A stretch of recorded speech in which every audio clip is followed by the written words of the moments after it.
My spiritual journey, huge wake-up call. Welcome. I'm Richard Haasnoot, your host for the Wisdom Inspired Life YouTube channel. In this series, I share personal stories from my spiritual journey, which began with a lack of understanding of spirituality and God.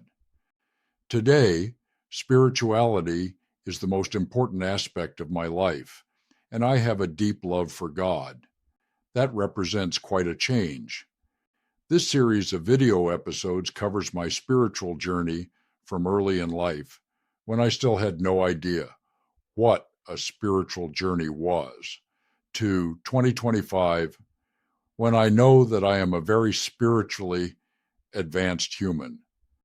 I was cruising along for the first 40 years of my life, believing that I understood what the world was like, and that I could be very successful in it. More importantly, if you had asked me, Richard, do you know it all? I might have answered with something like, I may not know everything there is to know, but what I don't know is not worth knowing. Without a doubt, that is the height of arrogance. While I wouldn't be described as arrogant by those who knew me, they would say I was very confident. If I didn't know something, I could find the answer. And this was decades before ChatGPT. Then this life event happened. My family and I moved to Lexington, Kentucky, when Procter & Gamble promoted me to run a major strategic acquisition. When I came home from work one day, I discovered my wife and a new friend were having a rather vigorous discussion. The friend had recently been to a psychic in Lexington that had recently moved from New York City. The friend told my wife how informative and helpful the meeting had been to her.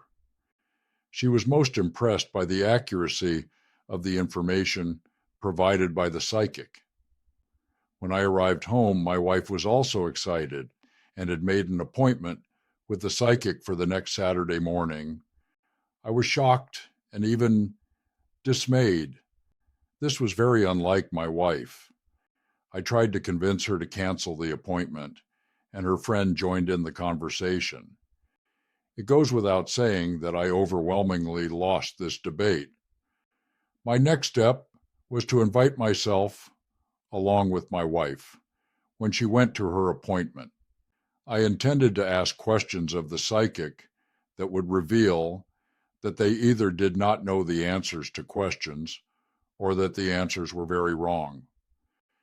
In advance of the meeting, I compiled 5 questions that I knew no one else in Lexington would know the answers to. Here is one of the questions I asked the psychic. On July 4th, 1975, where was I? Who was with me? And describe the location in detail.